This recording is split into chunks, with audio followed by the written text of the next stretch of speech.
فبأي آلاء ربكما تكذبان۔ اللہ سے جڑنے کے لیے نماز ہے کہ نماز پہلی امتوں کو 2 نمازیں، ہمیں 5۔ پہلی امتوں کی مسجد کوئی نہیں، ہماری مسجد۔ پہلی امتوں کی اذان کوئی نہیں، ہمیں اذان ملی۔ اور اذان اتنا بڑا عمل بنا دیا میرے نبی نے کہ آپ نے فرمایا کہ اذان دینے والا قیامت کے دن سب سے اونچے مقام پر کھڑا ہوگا۔ حضرت علی فرمایا کرتے تھے کاش میں اللہ کے نبی سے حسن حسین کے لیے مسجد نبوی کی اذان مانگ لیتا، یہ حضرت علی فرمایا کرتے تھے۔ اور جنگ قادسیہ میں مؤذن زخمی ہو گیا تو اذان دینے کے شوق میں سردار آپس میں الجھ گئے، کہتا میں دوں گا، کہتا میں دوں گا۔ پھر قرعہ اندازی ہوئی، جس کا نام نکلا اس نے اذان دی۔ حضرت عمر فرمایا کرتے تھے اگر میں امیر المومنین نہ ہوتا، اگر میں خلیفہ وقت نہ ہوتا تو میں مسجد نبوی کا مؤذن بننا پسند کرتا۔ کسی کو اذان نہیں ملی، ہمیں اذان۔ پہلا مؤذن بلال بنا، پہلے مؤذن اللہ نے بلال کو یہ عزت عطا فرمائی۔ دنیا میں یہ ہے اور آخرت میں یہ ہے کہ میرے نبی نے فرمایا کہ جب جنت میں جانے کا وقت آئے گا نا تو جنت کی میرے لیے سواری لائی جائے گی، میں اس سواری پہ بیٹھوں گا تو اس کی جو وہ رسی ہوگی نا وہ ایسے نیچے گر جائے گی، نیچے گرے گی۔ اس رسی کے یعنی اس کی جو لگام ہوتی ہے نا وہ نیچے گرنے کا مطلب ہے یہ ایسے نیچے گر گئی۔ اب نیچے گرنے کا مطلب ہے کہ اس کی ڈرائیونگ میرے نبی نے نہیں کرنی، کوئی آنے والا ہے، کوئی ڈرائیور آنے والا ہے جو رسی پکڑ کے چلے گا، کوئی کوچبان آنے والا ہے جو اس کو پکڑ کے چلے گا۔ رسی کا گرنا ایک انڈیکیشن ہے کہ کوئی نصیب والا اب آئے گا۔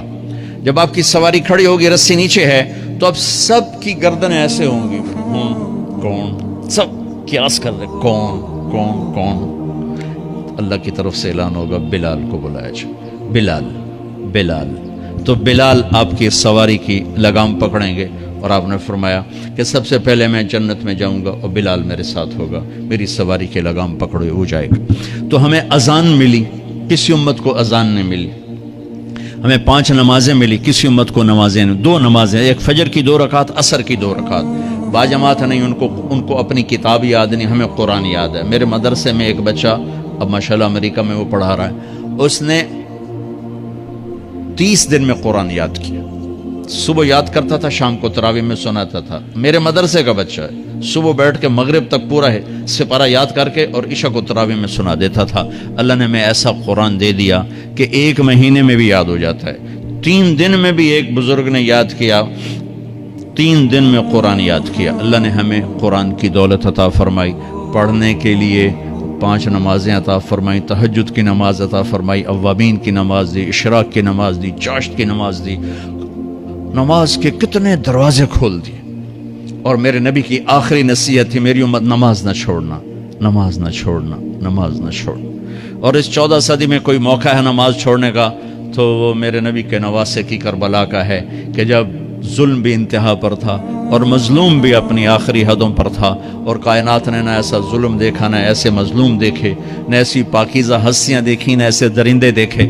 تو سورج ڈھلا، نماز کا وقت ہوا ہے تو آپ نے سبحان اللہ، آپ نے زہیر سے فرمایا کہ شمر سے کہو نماز پڑھنے دے، نماز پڑھنی ہے، امت کو پیغام دینا ہے کہ یہ کسی حال میں چھوڑنے کا کام نہیں ہے۔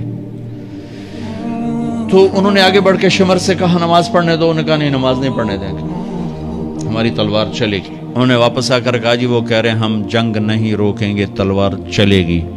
تو پھر یہ نہیں فرمایا اچھا چلو ٹھیک ہے سر دیو، فرمایا اچھا آدھے نماز پڑھو آدھے جنگ کرو۔ آدھوں نے نماز پڑھی، آدھوں نے جنگ کی۔ پھر انہوں نے جنگ کی اور پہلوں نے نماز پڑھی، اور عصر سے پہلے سب کے سر کٹ کے نیزوں پہ چڑھ گئے۔ یہ وہ ہستیاں ہیں جن کو میرے نبی نے کہا میری آنکھوں کی ٹھنڈک حسن حسین، میرے جگر کے ٹکڑے، میرے جنت کے پھول، پتہ نہیں کیا کیا تشبیہات دی ہیں میرے نبی نے۔ اب جنت کے نوجوانوں کے سردار حسن اور حسین۔ اور پھر نماز نہیں چھوڑی۔ ان کو جنت کی بشارت تو ماں کے دودھ پیتے مل گئی تھی، کربلا کی وجہ سے نہیں ملی سرداری ان کو، وہ تو ان کے سر کا صحرا ہے الگ۔ ان کو سرداری جنت کے ملی ماں کا دودھ پیتے ہوئے کہ جنت کے نوجوانوں کے سردار ہیں حسن اور حسین۔ نماز نہیں چھوڑی، میرے عزیزو نماز نہ چھوڑو۔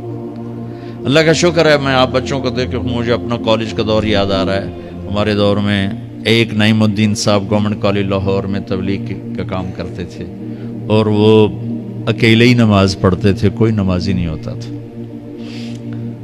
اور کسی لڑکے کی داڑھی نہیں تھی، کسی لڑکی سوا سے ایک نعیم الدین کی۔ اب ہر کالج میں جائے داڑھیوں والے بچے نظر آتے ہیں، ٹوپیوں والے بچے نظر آتے ہیں، کوئی لڑکی کے سر پہ دوپٹہ نہیں ہوتا تھا، کوئی ایجوکیشن تھی۔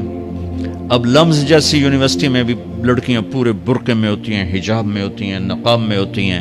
جہاں برائی کا گراف اوپر گیا تو نیکی کا بھی اوپر گیا، جہاں برائی کا لیول اگر بڑھا ہے تو نیکی کا لیول بھی بڑا ہے۔ اتنا بڑا میری نسل کا مجمع اللہ کی بات سن رہا ہے، یہ اس دور میں کوئی تصور نہیں کر سکتا تھا۔